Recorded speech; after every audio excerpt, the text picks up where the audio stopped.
श्री सरस्वत्यै नमः।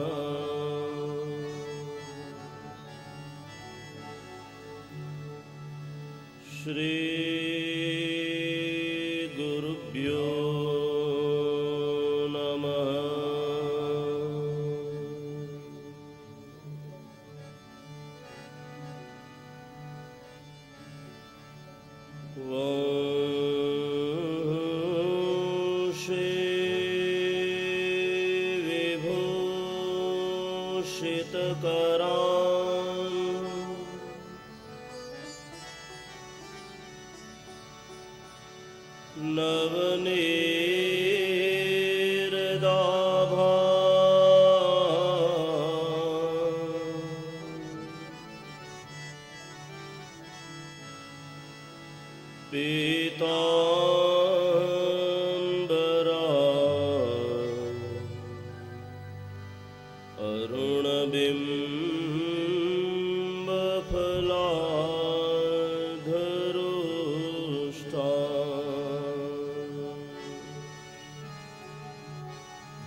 कृष्णात् परं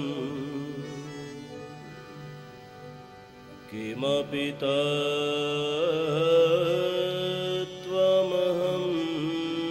न जाने।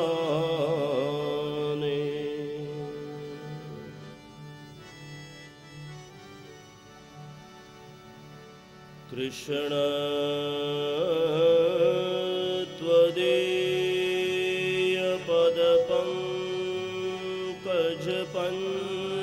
पंजरान्ते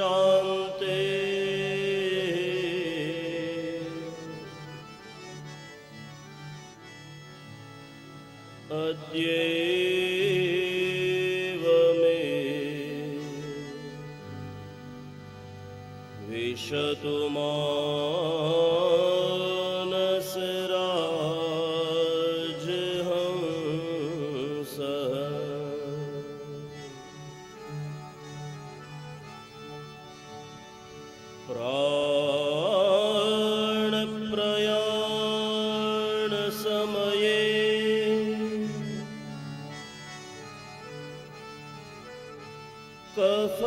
कफवात पित्ते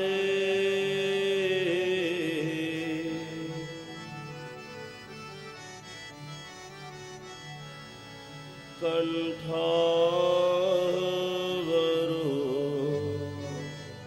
धनविधो स्मरणं कुतस्ते।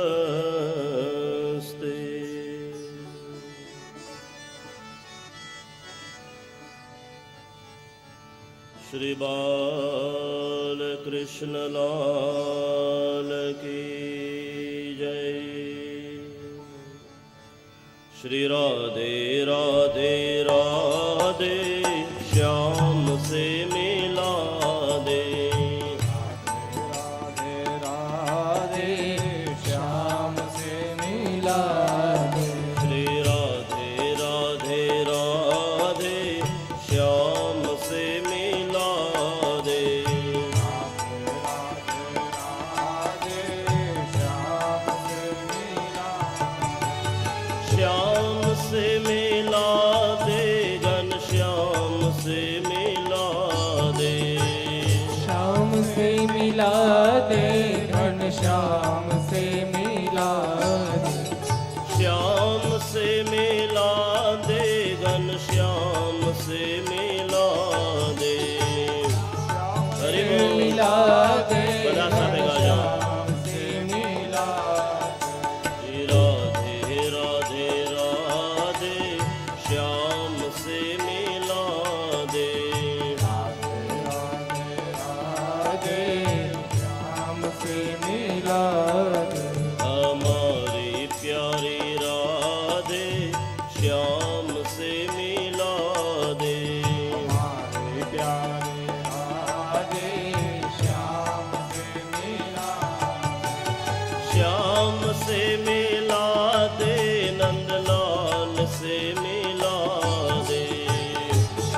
से मिला दे, नंदलाल से मिला दे। श्याम से मिला दे, नंदलाल से मिला दे।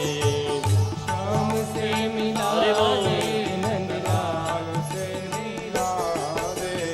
राधे राधे राधे, श्याम से मिला दे। राधे राधे राधे, श्याम से मिला दे। हमारी प्यारी राधे, श्याम से मिला दे। हमारी प्यारी राधे, श्याम से मिला दे। श्याम से मिला दे, भगवान से मिला दे। श्याम से मिला दे, भगवान से मिला दे। श्याम से मिला दे, भगवान से मिला दे। श्याम से मिला दे, भगवान से मिला दे। हमारी प्यारी राधे, श्याम से मिला दे। हमारी प्यारी राधे, श्याम से मिला दे। राधे राधे राधे, श्याम से मिला दे। राधे राधे राधे, श्याम से मिला दे। घनश्याम से मिला दे। श्याम से मिला दे। नंदलाल से मिला दे। लाल से मिला दे। भगवान से मिला दे। भगवान से मिला दे। हमारी प्यारी राधे, हमारी प्यारी राधे। श्री राधे राधे राधे। राधे राधे।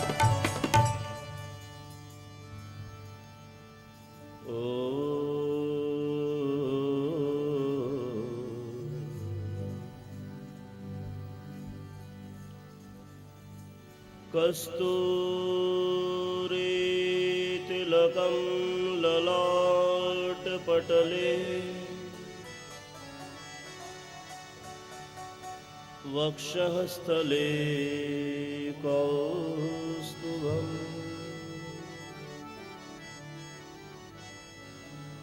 नासाग्रे वरमौक्तिकं करतले,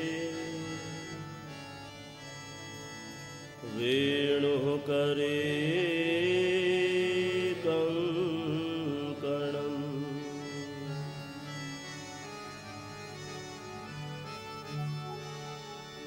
सर्वाङ्गे हरिचन्दनं सुललितम्,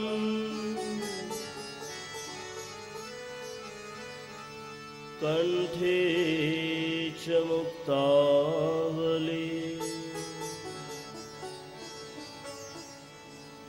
गोपस्त्री परिवेष्टितो विजयते, गोपालचूडामणि,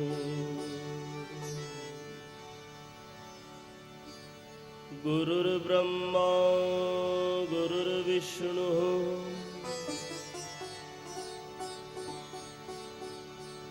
गुरुर्देवो महेश्वरः, गुरुः साक्षात् परब्रह्म, तस्मै श्री गुरवे नमः।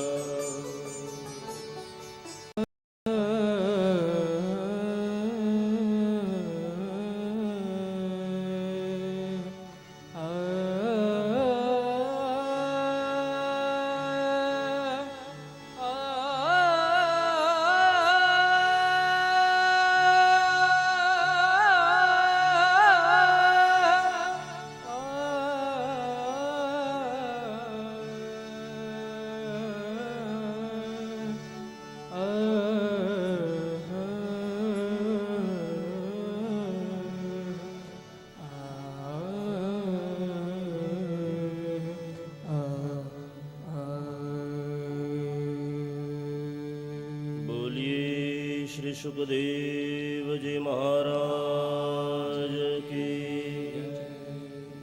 श्री श्याम जी बापूनी, श्री रामदेव पीर महाराज की,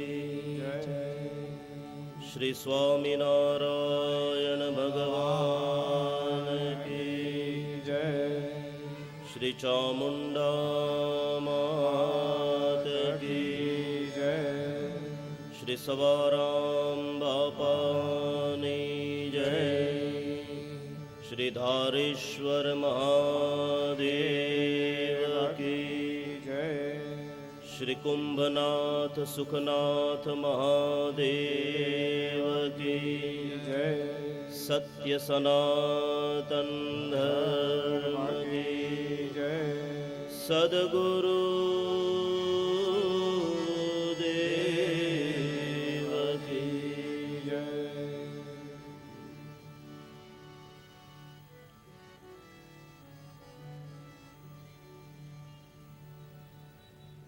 પરમાર પરિવારને આંગણે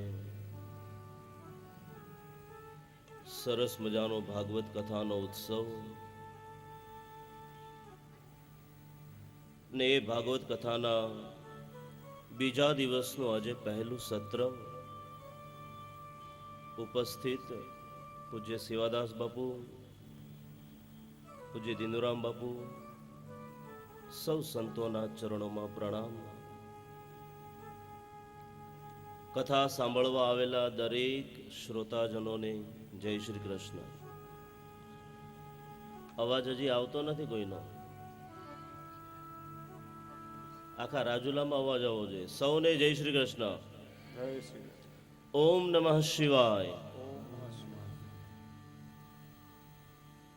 કથામાં બેઠા હોય ને ત્યારે આનંદમાં રહેવું.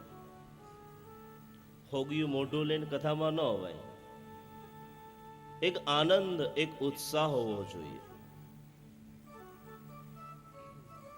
કારણ કે ચોથા દિવસે તો ભગવાન કૃષ્ણનું પ્રાગટ્ય થવાનું છે. આપણે દિવસે દિવસે કૃષ્ણની નજીક પહોંચવાનું છે. તમને ખબર હોય તો છોકરો જ્યારે પોતાના ગામથી ઘણો દૂર સર્વિસ કરતો હોય અને એને જ્યારે રજા મળે પોતાના ઘરે જવાની, ને જેમ કેમ ગામ નજીક આવતું જાય એમ એનો ઉત્સાહ વધતો જાય. એમ ભાગવત કથામાં જેમ પહેલા દિવસે ઉત્સાહ હોય એની કરતા બીજે દિવસે વધારે ઉત્સાહ આવે. કારણ કે આપણે કૃષ્ણની નજીક પહોંચી રહ્યા છીએ.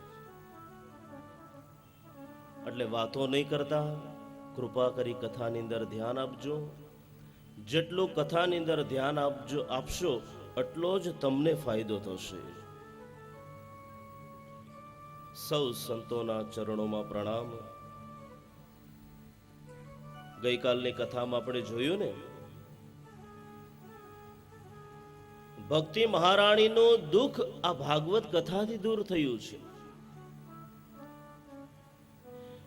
જે જ્ઞાન અને વૈરાગ્ય નામના દીકરા વેદના મંત્રોથી ન જાગ્યા,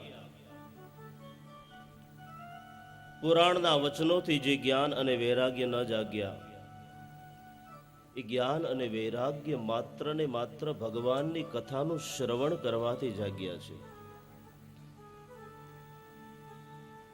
ને મને કહેવા દો, આજે આ પરમાર પરિવારનો પરમાર્થ છે. આપણે આપણા માટે જે કાર્ય કરીએ એને કહેવાય સ્વાર્થ. પણ જ્યારે સમાજના કલ્યાણ માટે કોઈ કામ થાય ને આપણાથી, ત્યારે એને કહેવાય પરમાર્થ. પીપા પાપ ન કીજીએ તો પુણ્ય ભયો 10-20. બાપ, આપણા હાથોથી કદાચ સારા કર્મ ન થાય તો કાંઈ નહીં, પણ જો ખોટા કર્મ નહીં થાય ને તો પુણ્ય તો એની મેળે જ થતા રહેશે. ભગવાને 2 હાથ આપ્યા છે તો સારા કર્મ કરી લઈએ. આ ભગવાને 2 કાન આપ્યા છે તો ભગવાનની કથાનું શ્રવણ કરી લઈએ. બાકી સમાજની ટીકા તો સાંભળવાના જ છીએ. હે બાપુ, આ ભગવાને બે પગ આપ્યા છે, તો જીવનની અંદર શક્યતા હોય તો તીર્થયાત્રા કરી લ્યો. તુલસીદાસજી તો એમ કહે છે કે જેણે પોતાના કાનોથી ભગવાનની કથા સાંભળી નથી, એ કાન કાન નથી, સર્પને રહેવાના એ દર છે.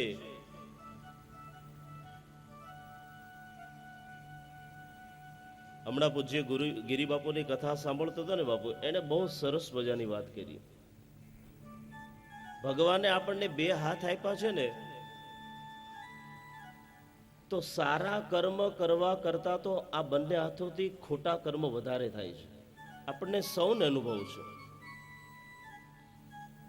ભગવાને બે પગ આપ્યા છે, તો સારી જગ્યાએ જવા કરતા ખોટી જગ્યાએ વધારે જાય છે. પણ ભગવાને એક નાક એવું આપ્યું જ ને, સૌથી પવિત્રમાં પવિત્ર ઇન્દ્રિય હોય ને તો આપણું એ નાક છે. ને અનુભવ કરજો, જ્યારે પણ રસ્તામાંથી જઈએ ને કોઈ પણ જગ્યાએ દુર્ગંધ વાસ આવતી હોય ને, તો નાક તાત્કાલિક હાથને આદેશ આપી દે કે મારું નાક બંધ કર હવે, છે ને. પણ સુગંધિત વસ્તુનો જો પ્રવાહ આવતો હોય, ખુશ્બુ આવતી હોય, તો નાકને આનંદ આવે ને. એટલા માટે જ આપણે કહીએ છીએ કે આપણા કુટુંબની અંદર, પરિવારની અંદર, સમાજની અંદર જે સારું કામ કરતો હોય ને, એ વ્યક્તિને આપણે શું કહીએ? આ અમારા સમાજનું નાક છે. એમ બાપ, આ દરેક પુરાણોનું નાક હોય તો આ ભાગવત કથા છે. દરેક પુરાણની અંદર જો શ્રેષ્ઠ હોય તો એ ભાગવત મહાત્મ્ય છે.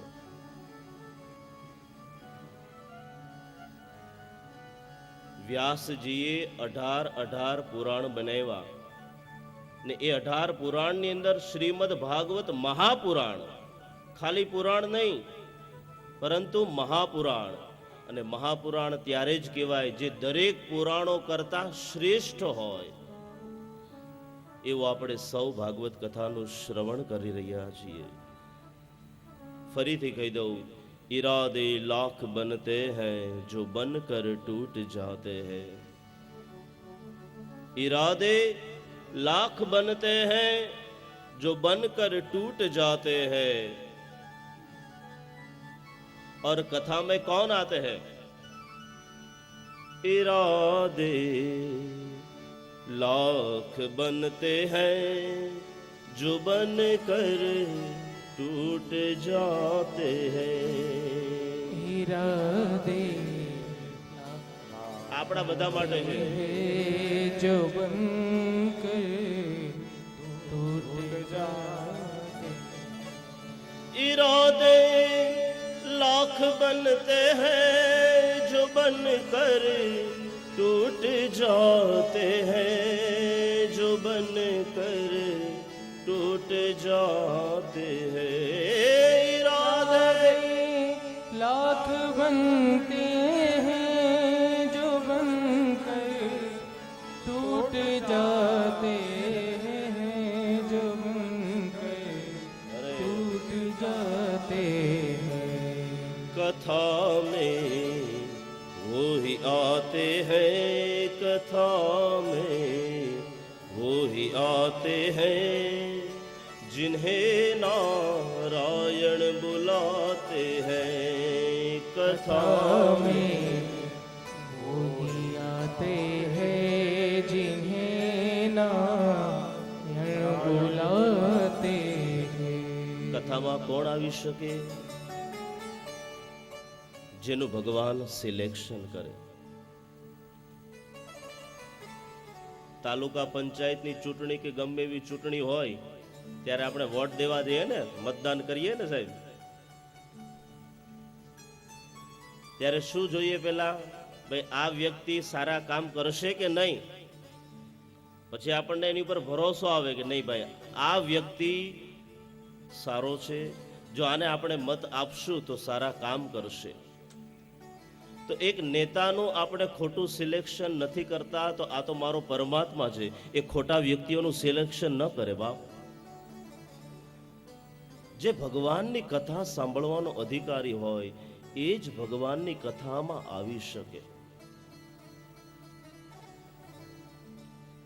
સનત કુમારો સરસ મજાની કથા શ્રવણ કરાવે. સનત કુમારો કહે છે, કાયેન વાચા મનસેન્દ્રિયેર્વા બુદ્ધ્યાત્મના વા પ્રકૃતેર સ્વભાવાત કરોમિ યદ્યત સકલમ પરસ્મૈ નારાયણાયતિ સમર્પયામિ. કેવા કેવા વ્યક્તિઓ ભાગવત કથા સાંભળવાથી પોતાના પાપોમાંથી મુક્ત થાય. જેણે પોતાની કાયા દ્વારા, જેણે પોતાના દેહ દ્વારા પાપ કર્યા હોય એવો પાપી વ્યક્તિ પણ ભગવાનની કથા સાંભળે ને તો બધા પાપોમાંથી મુક્ત થાય છે. વાચા, વાચા એટલે કે વાણી દ્વારા, જેણે પોતાની વાણી દ્વારા પાપ કર્યા હોય એવો પાપી વ્યક્તિ પણ ભગવાનની શરણમાં આવે તો દરેક પાપોમાંથી મુક્ત થાય છે. મનસેન્દ્રિયેર્વા, મનથી પાપ, જે માનસિક પાપ થાય એ માનસિક પાપ કરવા વાળો પણ ભાગવત કથાના અંદર પ્રવેશ કરવાથી મુક્ત થાય છે. ને હકીકતમાં તમને કહું ને, પાપની શરૂઆત જ મનથી થાય છે. પાપની શરૂઆત આપણા મનથી થાય છે. કેવી રીતના? જ્યારે તમે બીજાનું ખરાબ કરો છો, ક્યારે ખરાબ કરો છો? જ્યારે તમને મનની અંદર વિચાર આવે ત્યારે. મનમાં વિચાર આવ્યો એટલે પેલું પાપ થયું માનસિક. પછી એ પાપ કરો છો ક્યારે? ક્રિયા દ્વારા. ત્યારે કાયા દ્વારા પાપ થાય છે. કોઈ પણ વ્યક્તિ, પાપી વ્યક્તિ ભગવાનની શરણમાં આવે ને તો દરેક પાપોમાંથી ભગવાન એને મુક્ત કરે છે. સનત કુમારો કહે છે, સાંભળો હે નારદજી, જેણે ભાગવત કથાનું શ્રવણ કર્યું ને, જેણે ભાગવત કથા સાંભળી, ભગવાને એને કેવી રીતના મુક્તિ આપી એ તમે કથા સાંભળો અને સાવધાન થઈને સાંભળો. જો સાવધાન, દરેક જગ્યાએ શબ્દ આવશે, આપણા સૌના માટે છે. શા માટે છે? સાવધાની એટલા માટે રાખવાની કે અહીંયાથી કોઈ પણ પ્રકારની કથા સાંભળવામાં આવે એ સાંભળતી વખતે આપણું ધ્યાન ત્યાં હોવું જોઈએ. જો સાવધાની ન રાખીએ તો ગોર બાપા બીજું કે આપણે સમજીએ બીજું. પેલાના સમયની વાત છે બાપુ, ખાલી આ 5 મિનિટનું ઉદાહરણ છે, પણ જો ધ્યાનથી સાંભળશો ને તો સમજમાં આવશે. સાંભળશો? એ સાંભળશો? પાકું? જય હા.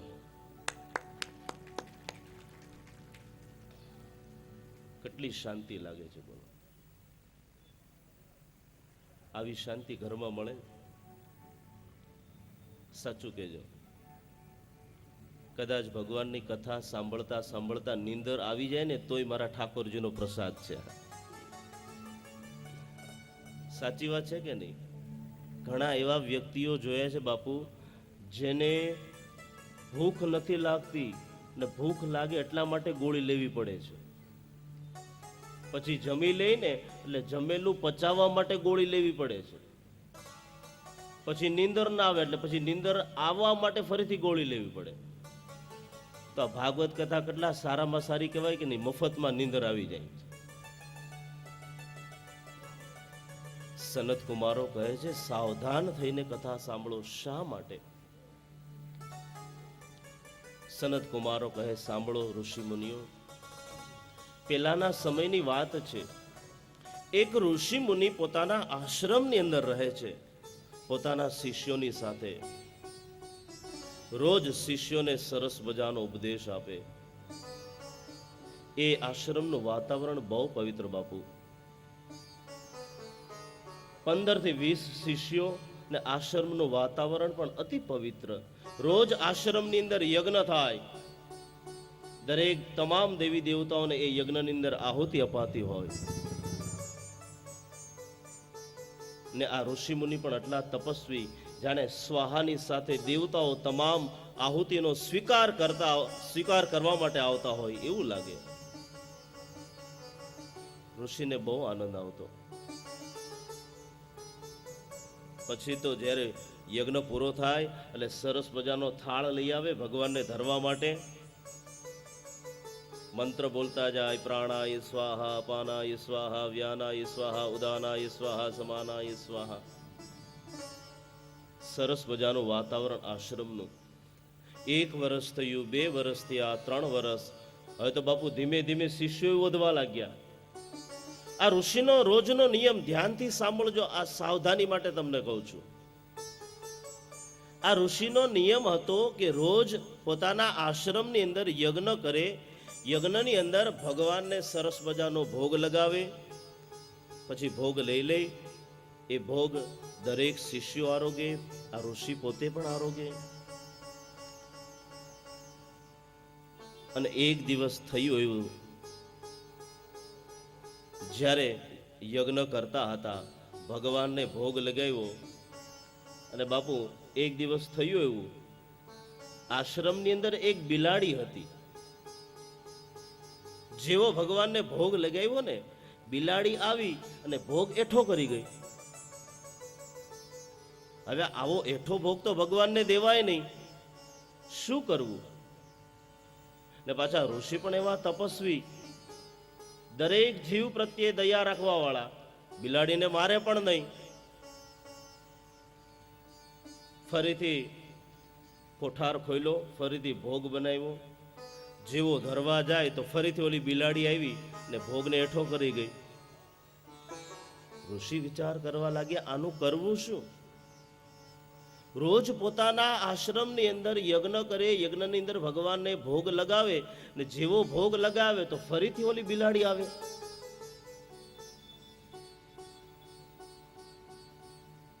બિલાડી ફરીથી ભોગ હેઠો કરી જાય. ઋષિ રોજ વિચાર કરે, શું કરવું, શું કરવું? કારણ કે ભગવાનને ભોગ તો લગાવવો જ પડે. અને એક દિવસ થયું એવું, પરેશભાઈ, ઋષિને યુક્તિ આવી, બિલાડીને મરાય તો નહીં, હવે શું કરવું? જેવો ભગવાનને ભોગ લગાવ્યો ને, એટલે ઓલી બિલાડી આવવાની તૈયારી કરે ને, એની ઉપર ટોપલો ઢાંકી દીધો. શું કર્યું? ટોપલો ઢાંકી દીધો. જેવો ભોગ લગાવાઈ ગયો એટલે બિલાડી પરથી ટોપલો લઈ લીધો. ઋષિનો રોજનો જે નિત્ય ક્રમ હતો એ પણ જળવાઈ રહે. રોજ આ ઋષિ ભગવાનને ભોગ લગાવે, જેવી ઓલી બિલાડી આવે એની ઉપર ટોપલો ઢાંકી દે. જેવો ભોગ લગાવાઈ જાય એટલે બિલાડી પરથી ટોપલો લઈ લે, બિલાડી જતી રહે. 2 કામ થયા, એક તો ભગવાનને ભોગ પણ લગાવાઈ ગયો અને બિલાડીને મારવી પણ ન પડે. રોજનો આ નિયમ. અને સાહેબ, એક દિવસ થયું એવું, આ ઋષિની ઉંમર વધી ગઈ, ભગવાનના ધામમાં પહોંચી ગયા. જે પણ ક્રિયાઓ કરવાની હોય એ તમામ ક્રિયા પૂર્ણ કરી. હવે બધા શિષ્યો ભેગા થયા. શિષ્યોએ વિચાર કર્યો, ભાઈ આપણા ગુરુજીનો નિયમ હતો રોજ યજ્ઞ કરવો, યજ્ઞની અંદર ભગવાનને ભોગ લગાવવો, બસ એ જ નિયમ પ્રમાણે ચાલુ થયો યજ્ઞ. શિષ્યો ગયા કોઠારની અંદર, સરસ મજાનો ભગવાન માટે થાળ લઈ આવ્યા. ઓલી બિલાડી આવી, એની ઉપર ટોપલો ઢાંકી દીધો. રોજનો આ નિયમ. આ કથા તમને એટલા માટે સંભળાવું છું કે સાવધાન થઈને, કોઈ ટટ્ટાર બેસવાની જરૂર નથી, ખાલી કાન અમારી તરફ રાખજો. રોજ યજ્ઞ કરે, યજ્ઞની અંદર ભગવાનને થાળ લગાવે, ભોગ લગાવે. ઓલી બિલાડી આવે એની પર ટોપલો ઢાંકી દે. અને બાપુ એક દિવસ થયું એવું, ઓલી બિલાડી પણ ગુજરી ગઈ. બિલાડી ગુજરી ગઈ. હવે આ શિષ્યોએ શું કર્યું? બાજુમાં એક ગામ હતું, એક ગામમાંથી બીજી બિલાડીને લઈ આવ્યા અને બિલાડી ઉપર ટોપલો ઢાંકી દીધો. સમજાય છે? હકીકતમાં ગુરુજી શા માટે બિલાડી પર ટોપલો ઢાંકતા હતા? એ ભોગ એઠો કરતી હતી એટલે. પણ આ શિષ્યોને એમ થયું કે આ યજ્ઞની અંદર એવો નિયમ છે કે બિલાડી પર ટોપલો ઢાંકવો.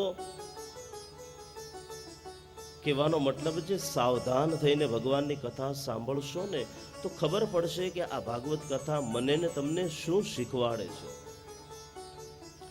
એક વખત ભગવાનની શરણમાં આવો ને તો કોઈ પણ પ્રકારના પાપ હોય એ પાપમાંથી મુક્ત થઈ જાય છે. સનત કુમારો કહે, સાંભળો ઋષિઓ, એક ઇતિહાસ તમને કહું છું. કેવો ઇતિહાસ? જેણે ભાગવત કથાનું શ્રવણ કર્યું, જેણે ભાગવત કથા એક ચિત્તે સાંભળી, મોટામાં મોટો દુનિયાનો પાપી એવો પાપી વ્યક્તિ પણ ભાગવતની શરણમાં આવ્યો ને ભગવાને એની રક્ષા કરી. એ કોણ હતો? તો એક પાપી હતો ધુંધુકારી, જે કથાથી આપણે બધા પરિચિત છીએ. પણ આ કથા મને ને તમને શું શીખવાડે એ મારે તમને કહેવું છે. સાંભળો ઋષિ મુનિઓ, એક તુંગભદ્રા નદી હતી. આ નદીને કિનારે એક આત્મદેવ નામનો બ્રાહ્મણ. આ બ્રાહ્મણનું નામ શું હતું? આત્મદેવ. ધ્યાન આપજો, એટલે વચમાં પાછો હું તમને સવાલ પૂછીશ. બ્રાહ્મણનું નામ શું હતું? આત્મદેવ. આ આત્મદેવ બ્રાહ્મણ આટલો બધો તપસ્વી, પોતાના ઘરની અંદર યજ્ઞ કરે, દેવતાઓનું યજન કરે, ને પાછો સુખી સંપત્તિ વાળો. પણ ભગવાને એક ખોટ રાખેલી. કઈ ખોટ? પોતાના ઘરે સંતાન ન હતું. આજે આત્મદેવની ઉંમર 50 વર્ષની થઈ ગઈ, હજી સુધી ભગવાને થોડી કૃપા નથી કરી. પોતાના ઘરે સંતાન નથી. આ આત્મદેવની પત્નીનું નામ છે ધુંધુલી. પતિ અને પત્નીના સ્વભાવની અંદર વિચિત્રતા દેખાય છે. આત્મદેવ બ્રાહ્મણ જેટલો ધાર્મિક, એટલી જ એની પત્ની ધુંધુલી ધાર્મિક પ્રવૃત્તિથી એકદમ વિમુખ. આત્મદેવ બ્રાહ્મણને દુઃખ છે કે મારા ઘરે સંતાન નથી, અને ધુંધુલીને સુખ છે કે મને સંતાન નથી. સારું છે. ના, ધુંધુલી એવી વિચિત્ર સ્વભાવની, કોઈની ટીકા કરવા બેસી જાય ને એટલે તારીખિયાનું પાનું બદલાઈ જાય ને તોય ખબર ન પડે. જ્યાં સુધી કોઈની ટીકા ન કરે, ટીકા ન સાંભળે, ત્યાં સુધી ખાવાનું ન પચે. એવા સ્વભાવ વાળી. ઘણી માતાઓનો આવો સ્વભાવ હોય છે. ગામની ટીકા સાંભળવાનું બહુ મન થાય આપણને. એવું ન કરવું. આ ધુંધુલી તમને ને મને એ સમજાવે કે જો વાતો કરવી હોય તો ભગવાનના નામની વાતો કરવી. આત્મદેવ બ્રાહ્મણ એક વખત રડવા લાગ્યો. ગામનો એક સભ્ય આવ્યો, એ આત્મદેવ શા માટે રડો છો? અરે, ભગવાનની કૃપાથી મારા ઘરે બધું છે, મારા ઘરની અંદર શું નથી? અરે, રોજ ભગવાન સામે એટલું બધું યજન કરું છું, ભગવાનને યાદ કરું છું, છતાં પણ પરમાત્મા મારી પર કૃપા નથી કરતા. આજે 50 વર્ષ થઈ ગયા, મારા ઘરે સંતાન નથી, તો રડું ન તો શું કરું? ગામના એ સભ્યએ ઘણો સમજાવ્યું, પણ આત્મદેવ માન્યો નહીં. એક દિવસ આત્મદેવ આ બ્રાહ્મણ જંગલની અંદર ગયો, વિચાર કર્યો, હવે તો મરી જાઉં, હવે જીવવું નથી. જેણે આવો અનુભવ કર્યો હોય ને એને ખબર હોય, આત્મદેવથી સહન ન થયું. જંગલની અંદર એક કૂવો હતો, અને એ કૂવાની અંદર જ્યાં છલાંગ લાગવા જાય ત્યાં તો એક સંત આવ્યા, અને બાપ, એ સંતે આત્મદેવને રોક્યો. અરે, આ શું કરે છે? અરે, ખબર નથી, આત્મહત્યા કરું છું. અરે, પણ તારું નામ શું કહેતો ખરા? આત્મદેવ કહેવા લાગ્યો, હે સંત મહાત્મા, મારું નામ આત્મદેવ. અરે, તારું નામ સાંભળ ગાંડો થામા, તારું નામ આત્મદેવ, અને આવ્યો છે આત્મહત્યા કરવા. કારણ શું? બાપજી ઘરે સંતાન નથી. તમને ખબર નથી સંતાન ન હોવું એ કેવું દુઃખ થાય, કારણ કે તમે તો સંન્યાસી છો ને. સંતે ઘણી સમજાવવાની કોશિશ કરી પણ આત્મદેવ માન્યો નહીં. હે આત્મદેવ, તું કૂવામાં પડવાની કોશિશ ન કર. જો બાપજી તમારે મને સંતાન આપવું હોય તો આપો, નહીતર મને કૂવામાં પડવા દો. સંતે ઘણું બધું સમજાવ્યું પણ આત્મદેવ માન્યો નહીં. આ બાજુ સંતે જ્યાં સમાધિ લગાડી, ઓહો, સંતને ખબર પડી, અરે આત્મદેવ, ત્યારે આ જન્મમાં તો શું 7 જન્મ સુધી તને સંતાનનું સુખ નથી. અને જ્યાં આ વાત સાંભળીને આત્મદેવે એ સંતના ચરણ પકડી લીધા. કેમ? જેણે મારા 7 જન્મનું ભવિષ્ય જોઈ લીધું હોય એ સંત કોઈ સામાન્ય સંત ન હોય. હવે તો સંત મહાત્મા તમારે મને સંતાન આપવું જ પડશે. કૃપા કરી મારી પર કૃપા કરો. ઘણી સમજાવવાની કોશિશ કરી. જો આત્મદેવ, એવું નથી કે છોકરા હશે તો જ તું સુખી થઈશ. અરે મેં એવા જ પણ જોયા છે આ દુનિયાની અંદર જેને સંતાન ન હોય છતાં પણ આનંદમાં રહેતા હોય. તું એમ માને છે કે તું તને સંતાન થશે, છોકરા થશે તો તું સુખી થઈ જઈશ? આત્મદેવ, તું એવું ન વિચાર. અને ઘણો બધો સમજાવ્યું પણ માન્યો નહીં. संते पण विचार करो, लातों के भूत बातों से नहीं मानते, जब लात पड़ेगी तब बात बनेगी. संते एक सरस मजाનું ફળ આપ્યું. લે આત્મદેવ, આ ફળ લઈ જા. શું કરવાનું? ઇદમ ભક્ષય પત્ન્યા ત્વમ તતઃ પુત્રો ભવિષ્યતિ. ઇદમ ભક્ષય પત્ન્યા ત્વમ તતઃ પુત્રો ભવિષ્યતિ. શું કીધું સંતે? હે આત્મદેવ, આ તમને ફળ આપું છું. આ ફળ છે ને, તારી પત્નીને ખવડાવજે અને ભગવાન એની પર કૃપા કરશે, સંતાન થશે. ને આ તો આત્મદેવ રાજીનો રેડ થઈ ગયો. દોડતો દોડતો પોતાના ઘરે આવ્યો. પણ એક ભૂલ કરી. કેવી ભૂલ? પોતાના પત્નીના સ્વભાવને બરાબર રીતના ઓળખતો હતો, છતાં પણ ભૂલ કરી. કેવી ભૂલ? પત્ન્યઃ પાણો ફલમ દત્વા સ્વયં યાતસ્તુ કુત્રચિન. પત્ન્યઃ પાણો ફલમ દત્વા સ્વયં યાતસ્તુ કુત્રચિન. શું કર્યું આ બ્રાહ્મણે? પોતાની પત્નીના હાથમાં ફળ આપ્યું અને કીધું, આ ફળ જો તું ખાઈશ તો તને સંતાન થશે. એમ કહીને આત્મદેવ તો ગામમાં નીકળી ગયો. પોતાની પત્નીનો સ્વભાવ ખબર હતો, છતાં પણ એની સામે ઊભો ન રહ્યો. ને આજે ધુંધુલીએ શું કર્યું? હાથમાં ફળ લીધું ને ફળ સામે જોવે ને દ્રષ્ટિ કરતી જાય. જો આ ફળ હું ખાવ તો ગર્ભવતી થાવ. ને ગર્ભવતી થાય એટલે શું કરવું પડે? જે ભાવતું હોય એ ખાઈ ન શકાય. ગામમાં ફરવા જવું હોય તો ફરવા પણ ન જઈ શકું, કારણ કે ગર્ભની અંદર બાળકો હોય. પછી મારાથી કામ ન થાય એટલે પછી નણંદબાને બોલાવવા પડે કામ માટે. પછી નણંદબા ઘરે આવે ને કટલું ચોરીને વહી જાય, શું ખબર? આવા ખોટા વિચારો કરવા લાગી. અરે એ ન થાય તો પછી ઘરની અંદર કદાચ આગ લાગે, બધા તો પોતાનો જીવ બચાવીને ભાગી જાય, મારું શું થાય? ગામમાં ચોર આવે, અમારા ઘરની અંદર ચોર આવે, ત્યારે પણ મારે તો મારી રક્ષા કરવી જ પડે. ખોટા વિચારો છે. અને કદાચ આવું પણ ન થાય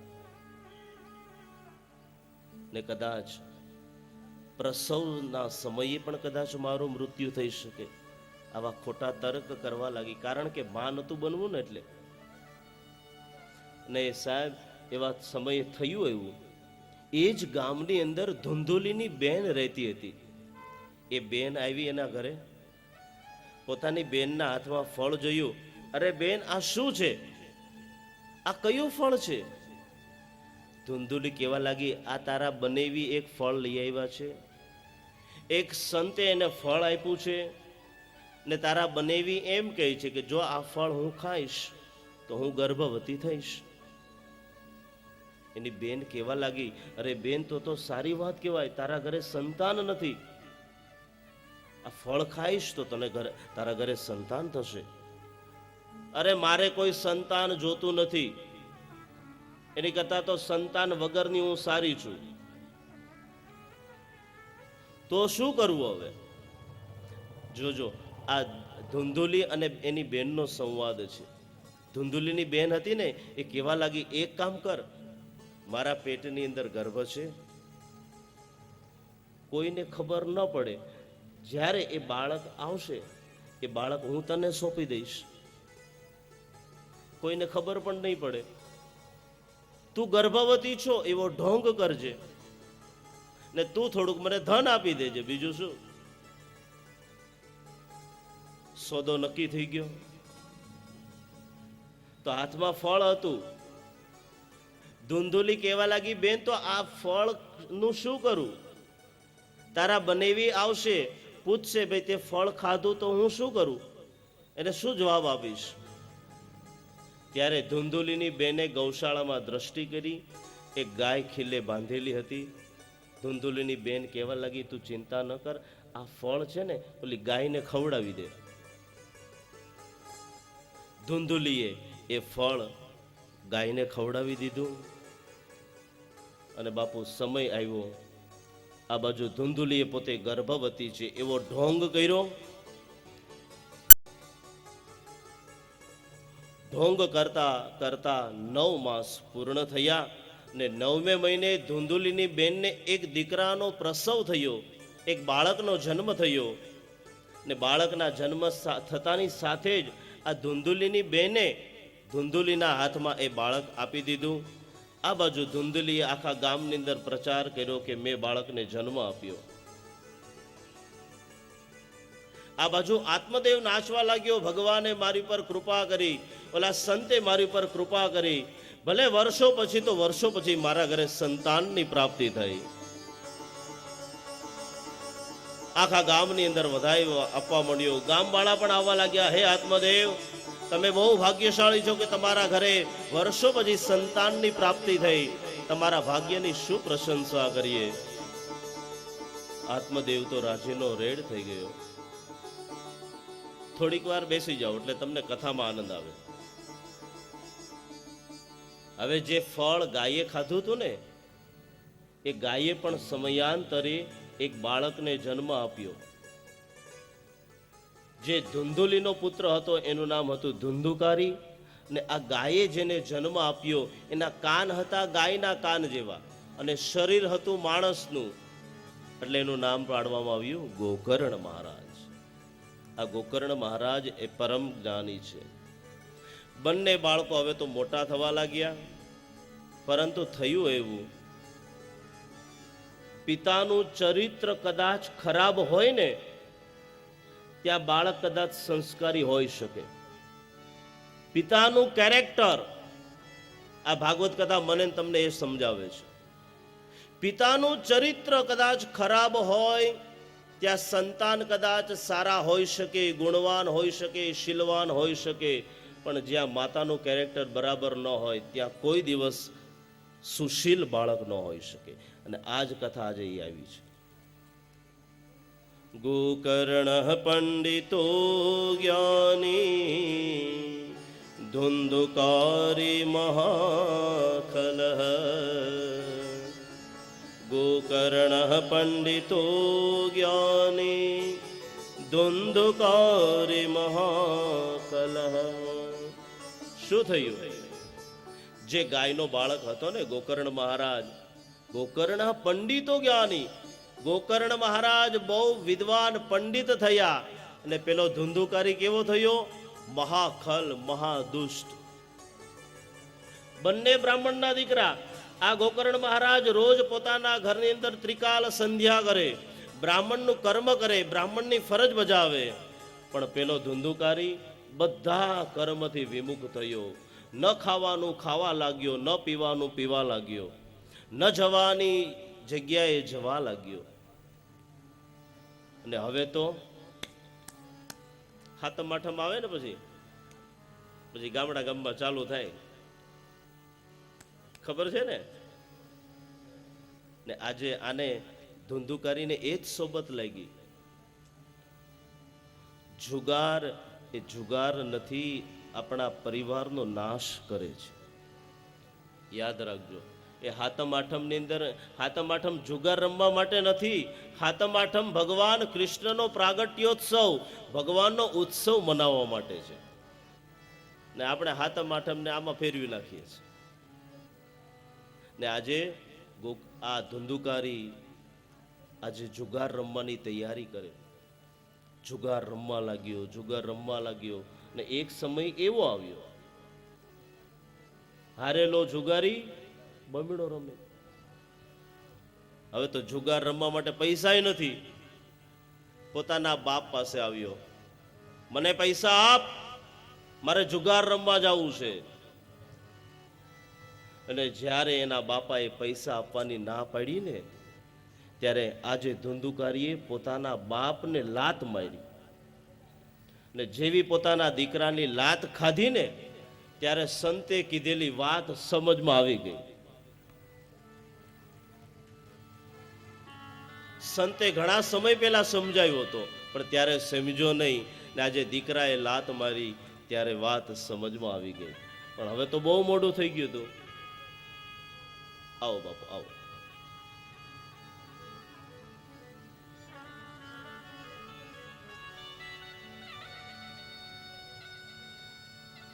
સૌ એક સાથે જય શ્રી કૃષ્ણ કહેજો. જય શ્રી કૃષ્ણ. ઓમ નમઃ શિવાય.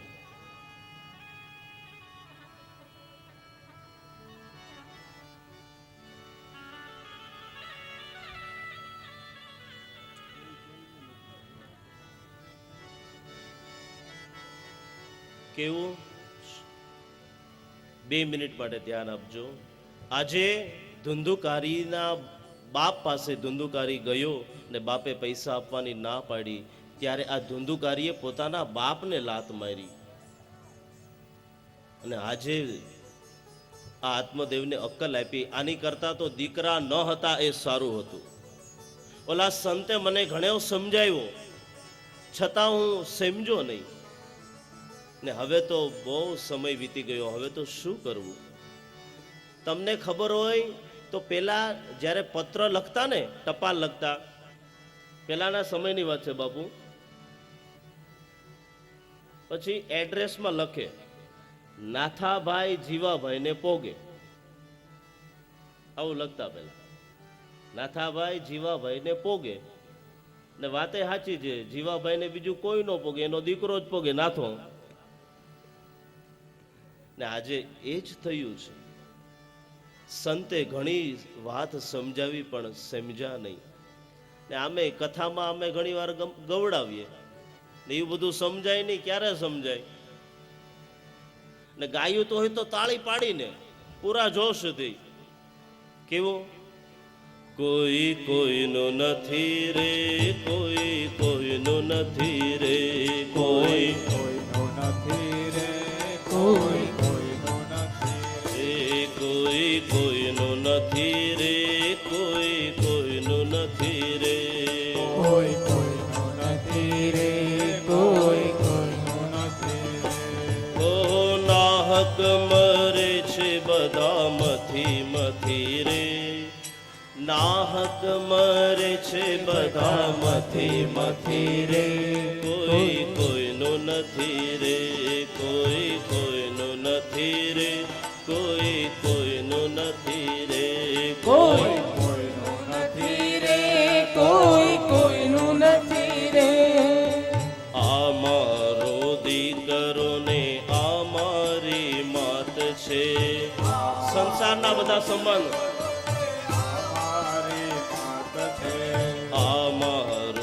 દીકરો ને આ મારો બાપ છે. અમારો દીકરો ને અમારો બાપ છે. આ મારી ઘરવાળી ને આ મારી માત છે. આ સંસારના બધા સંબંધો આવે. વાત છે. મોવાની સંગાથે કોઈ મરતું નથી રે. મોવાની સંગાથે કોઈ મરતું નથી રે. કોઈ કોઈનું નથી રે. કોઈ કોઈનું નથી રે. કોઈ કોઈનું નથી રે. કોઈ કોઈનું નથી રે. કોઈ કોઈનું નથી રે. રે. કોઈ કોઈનું નથી રે. કોઈ કોઈનું નથી રે. કોઈ કોઈનું નથી રે. કોઈનું નથી રે. કોઈ કોઈનું નથી રે. કોઈ કોઈનું નથી રે. કોઈ કોઈનું નથી. સરસ મજાના તાલમાં ગાયું હોય, પૂરા ભાવે ગાયું હોય, પૂરા ધ્યાનથી સાંભળ્યું હોય, પણ આવું બધું હમણાં ન સમજાય. ક્યારે સમજાય? 60-70 વર્ષ થઈ ગયા હોય.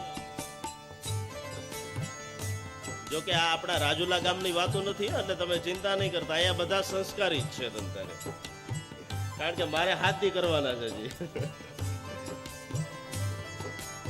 ક્યારે સમજાય આવું બધું? જ્યારે 70 વર્ષ વટાવી જઈએ, માથાના વાળ ધોળા થઈ જાય, કાને બરાબર સંભળાતું ન હોય, 32 દાંત પોતાનું રાજીનામું દઈને વયા ગયા હોય, પછી તો દાંત ન હોય, પછી થાય શું? પોતાની પત્નીનો સ્વભાવ તો સારો હોય, પોતાની વહુનો, પરંતુ આપણો સ્વભાવ એવો થઈ ગયો હોય, વાત વાતમાં કજિયો કરે, વાત વાતમાં એને ખીજાઈએ, પછી વાડે ઘડીએ પોતાની વહુને કહે કે ભાઈ મારામાં મોઢામાં દાંત નથી, એ આ રોટલો ખવાતો નથી, શીરો બનાવી દે, શીરો. મોઢામાં દાંત નો એટલે શીરો બોલાય નહીં, શીવો. એટલે વહુ સમજતી હોય તોય ના પડે, શું શીવો? અરે ના, શીરો, શીરો. જો ભાઈ આ રોટલી છે, દાળ ભાત શાક રોટલી તમારી માટે બનાવ્યા છે, ખાવું હોય તો ખાઈ લ્યો, નહીતર જાઓ. પોતાના છોકરાને ફરિયાદ કરે કે ભાઈ આ વહુને સમજાય. પછી છોકરો કહે કે ભાઈ જેટલું છે એમાં સંભાળી લ્યો ને, શું કામ ફરિયાદ કરો છો? પછી બધી જગ્યાએથી હળહળ થાય. પછી ડોહીમાં હાથમાં માળા લઈ લે, પછી ઘરનો ખૂણો ગોતી લે, ને ઘરના ખૂણાની અંદર માળા ફેરવતા ફેરવતા ઓલા વ્યાસજી જે સંભળાયું હોય ને એ યાદ કરે. એ કોઈ કોઈનું નથી રે. કોઈ કોઈનું નથી રે. કોઈ કોઈનું નથી રે. કોઈ કોઈનું નથી રે. રે. કોઈ કોઈનું નથી રે. કોઈ કોઈનું નથી રે. કોઈ કોઈનું નથી રે. કોઈ કોઈનું નથી રે. કોઈ કોઈનું નથી રે. કોઈ કોઈનું નથી રે. કોઈ કોઈનું નથી રે. કોઈ કોઈનું નથી રે. કોઈ કોઈનું નથી રે. કોઈ કોઈનું નથી રે. કોઈ કોઈનું નથી રે. કોઈ કોઈનું નથી રે. આ વાત આજે આત્મદેવને સમજાણી, પણ બહુ વાર લાગી. ઓલા સંતે મને સમજાવ્યું પણ માન્યો નહીં હું. હવે તો બંને દીકરાઓ મોટા થઈ ગયા છે, કોની પાસે જવું? આનું સમાધાન ક્યાંથી લાવવું? મોટો દીકરો હતો ને ગોકર્ણ મહારાજ, એની પાસે આવ્યા. હવે દીકરા, હવે તું મને માર્ગ બતાવ. ત્યારે એક દીકરો પોતાના બાપને શિક્ષણ આપે, પિતાશ્રી હવે તમારી ઉંમર થઈ ગઈ છે, આ ઉંમર વ્યાવહારિક કાર્ય માટે નથી. શેના માટે છે? હવે ભગવાનનું ભજન કરો. જો ભગવાનનું ભજન કરશો ને તો પરમાત્મા તમને સુખી કરશે. આ બાજુ આત્મદેવને જ્ઞાન થયું. પોતાના દીકરા ગોકર્ણની વાત માની આજે આત્મદેવ જંગલની અંદર આવ્યા અને આજે સંન્યાસનો માર્ગ લીધો. ભગવાનનું ભજન કરતા કરતા આજે ભગવાનના ધામમાં ગયા છે. ક્યારે? પોતાના દીકરાની વાત માની ને આજે ગોકર્ણ મહારાજ. આજે આત્મદેવે તો પોતાનો દેહ છોડી દીધો, પણ જે ધુંધુકારી હતી ને, માં હતી ને, ભલે ગમે એવા સ્વભાવની હતી, પરંતુ પોતાના દીકરાનું દુઃખ ન જોવાનું. આજે આ ધુંધુલી પણ એક દિવસ પોતાના દીકરા ધુંધુકારની ચિંતા કરતી કરતી કૂવામાં પડી મરી ગઈ. ગોકર્ણ મહારાજજીને ખબર પડી, બહુ દુઃખ થયું. પોતાની માની ઉત્તર ક્રિયા કરાવી ને આ બાજુ ગોકર્ણ મહારાજ તો નીકળી ગયા તીર્થયાત્રા કરવા માટે. હવે જે ધુંધુકારી હતો ને એ એકલો બની ગયો, કોઈ ટોકવા વાળું નહીં, કોઈ રોકવા વાળું નહીં. વ્યભિચાર કરવા લાગ્યો, વ્યભિચાર કરવા લાગ્યો, વૈશ્યાગમન કરવા લાગ્યો. એક દિવસ આ ધુંધુકારી રાજાને ત્યાં ચોરી કરવા ગયો. રાજાને ત્યાં ચોરી કરવા ગયો, ઘણું બધું ધન ચોર્યું. વેશ્યાઓની સામે લઈ આવ્યો, ઢગલો કર્યો, આ બધું ધન તમારા માટે. વેશ્યાઓને ખબર પડી આ રાજાનું ધન છે.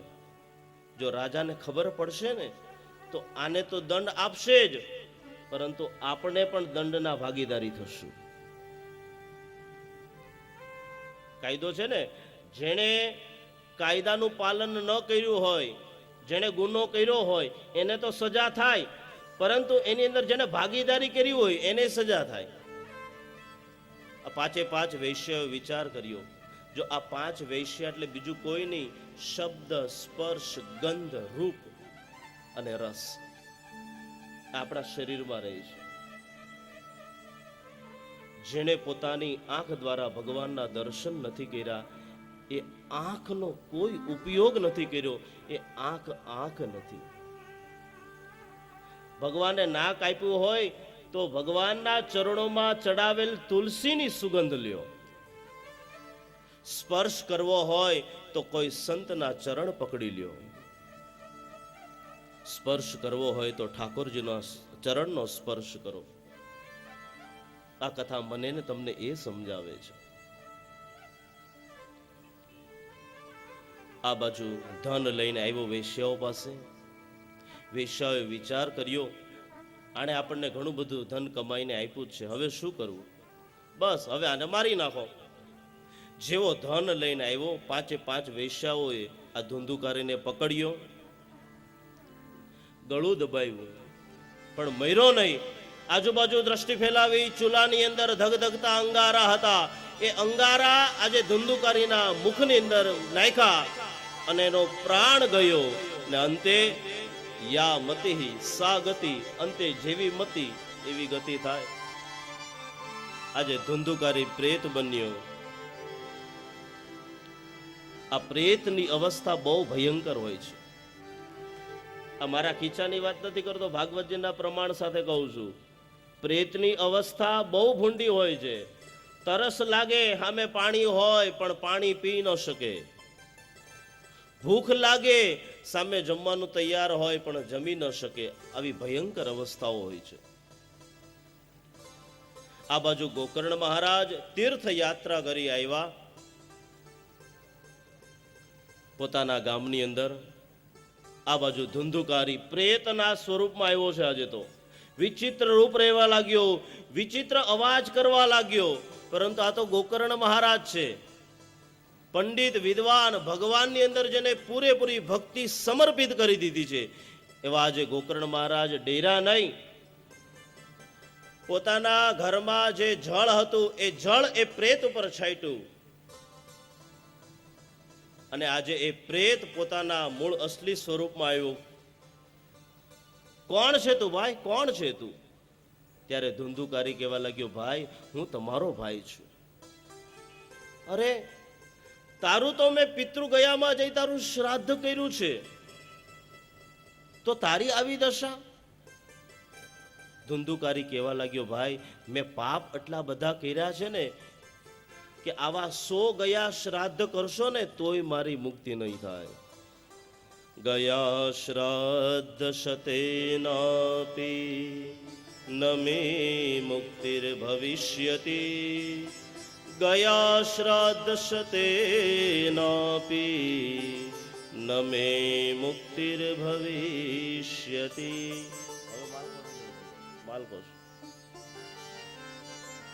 તારી મુક્તિ કોના દ્વારા થાય? ભાઈ એ મને કાંઈ ખબર નહીં, પરંતુ મને મુક્તિ જોઈએ છે. ભાઈ મને આ પ્રેત પીડામાંથી મને મુક્ત કરાવો. અરે ભાઈ તારા 100 શ્રાદ્ધ કરું કે તારી મુક્તિ માટે કયો ઉપાય કરું? આ બાજુ ગોકર્ણ મહારાજ સવારનો દિવસ, ઓહો બાપુ, એ દિવસ જેમ સૂર્યોદય થયો, નદીની અંદર ગોકર્ણ મહારાજે પ્રવેશ કર્યો. બ્રાહ્મણના કર્તવ્ય પ્રમાણે આજે ગોકર્ણ મહારાજ પોતાની અંજલિની અંદર જળ લીધું ને સાક્ષાત જેમ સૂર્યનારાયણ હારે વાતો કરતા હોય, કારણ કે બ્રાહ્મણનો દીકરો વિદ્વાન, ભણેલો ગણેલો, પાઠશાળામાં ભણેલો, હાથમાં જળ લીધું અને સૂર્યનારાયણને અર્ઘ્ય આપે.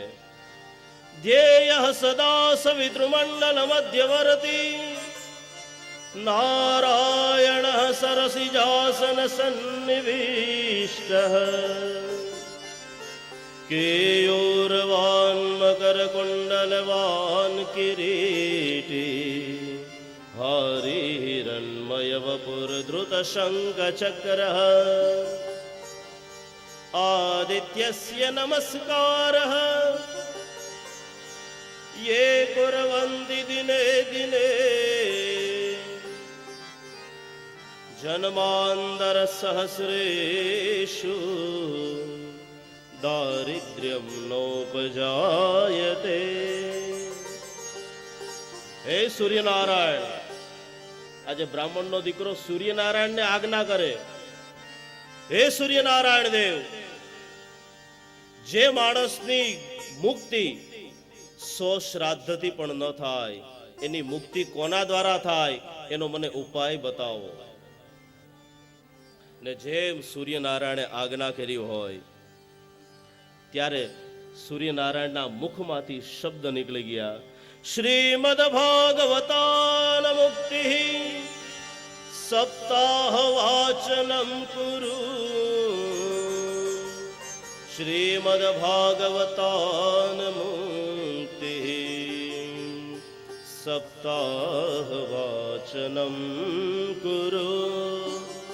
હે ગોકર્ણ મહારાજ, તમારો પ્રયાસ સફળ થશે, તમારા મનોરથ સંપૂર્ણ થશે. શું કરવાનું? શ્રીમદ ભાગવત કથા કરો. ભાગવત કથાનું શ્રવણ કરશે ને, એ ભાગવત કથાના શ્રવણ માત્રથી તમારા ભાઈની મુક્તિ થશે. અરે તમારો ભાઈ ધુંધુકારી, એની કરતા પણ મહાન પાપીઓની પણ મુક્તિ આ ભાગવતથી થઈ છે. ગોકર્ણ મહારાજ ચિંતા ન કરો, ભાગવત કથાનું શ્રવણ કરશે ને તમારા ભાઈને મુક્તિ મળશે. ગોકર્ણ મહારાજ વિચાર કરવા લાગ્યા, તો ભાગવત કથા કરે કોણ? કોને બોલાવું? ક્યાં ગામે જાઓ? અને બાપુ ત્યારે ગોકર્ણ મહારાજે પોતાએ ભાગવત કથા કરી પોતાના ગામની અંદર.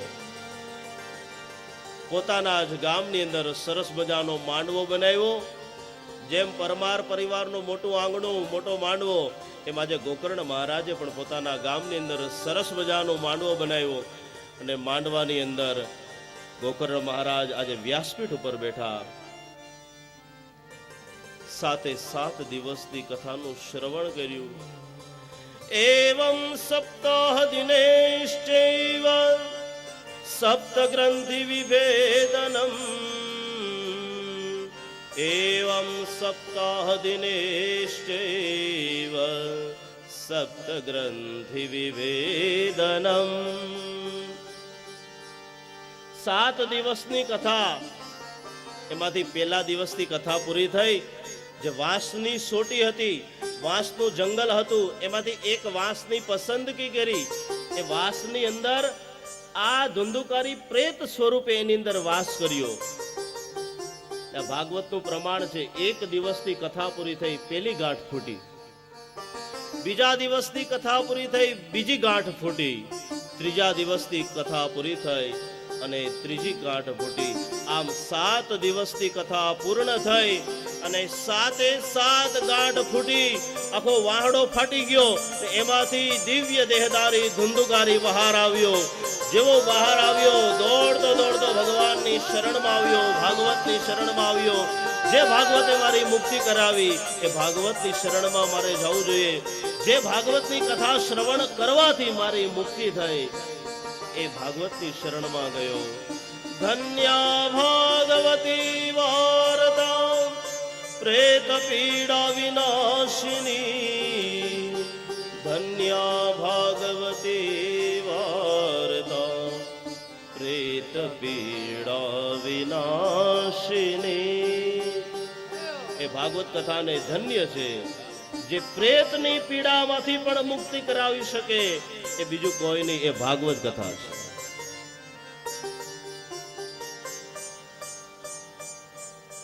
આજે ભગવાન વિષ્ણુના દૂતો, આજે પાર્ષદો આવ્યા છે. આજે કોને? ધુંધુકારીને લેવા. જ્યાં પાર્ષદો ધુંધુકારીને લઈને જાય, ત્યાં તો ગોકર્ણ મહારાજ દોડતા દોડતા ગયા. આ કથા આખા ગામે સાંભળી છે, તો મારા ભાઈને જ એકલાને લઈને કેમ? આ તો લાગવગ રાખી કહેવાય. એવું ન હોય. જેણે જેણે પણ ભગવાનની કથા સાંભળી હોય, એ બધાને વૈકુંઠ પ્રાપ્ત થવું જોઈએ. ત્યારે વિષ્ણુના દૂતો કહેવા લાગ્યા, હે ગોકર્ણ મહારાજ, કથાની અંદર બધા બેઠા હતા બાપ, પણ તમારા ભાઈએ જેવી રીતના કથા સાંભળીને એવી રીતના કોઈએ કથા નથી સાંભળી. પૂર્ણ મુમુક્ષુ બનીને ભગવાનની કથા સાંભળી, એટલા માટે એને વૈકુંઠના દર્શન કરાવશે. અને બાપુ, ત્યારે ગોકર્ણ મહારાજે આખા ગામને કીધું, કોઈને પણ વૈકુંઠમાં આવવું હોય તો ફરીથી ભાગવત કથાનું આયોજન કરું. ત્યારે આખા ગામના માણસોએ કીધું, ગોકર્ણ મહારાજ ફરીથી કથા કરો, અમારે બધાને વૈકુંઠમાં જવું છે. ને ત્યારે શ્રાવણ વદ 8મ થી ગોકર્ણ મહારાજે ફરીથી પોતાના ગામની અંદર ભાગવત કથાનું આયોજન કર્યું. ને દરેક ગામવાસીઓને આ ગોકર્ણ મહારાજે વૈકુંઠના દર્શન કરી આવ્યા. બોલીએ ગોકર્ણ મહારાજ કી જય. સત્કાર સમારંભની તૈયારી છે કે સાહેબ? હજી વાર છે? ઓકે, આવી જાઓ. સૌને જય શ્રી કૃષ્ણ. આવેલા સંતોનું તથા જે કોઈ પણ કાર્ય કરવાનો છે, એ લોકોનો સત્કાર સમારોહ છે. 10 મિનિટ માટે રેસ્ટ છે. અને જેને શરબત આપવાનું હોય, એ શરબત તમારે પહોંચાડી દેજો. ભાવિન ચાલુ કરાવી દેજો. ચાલુ કે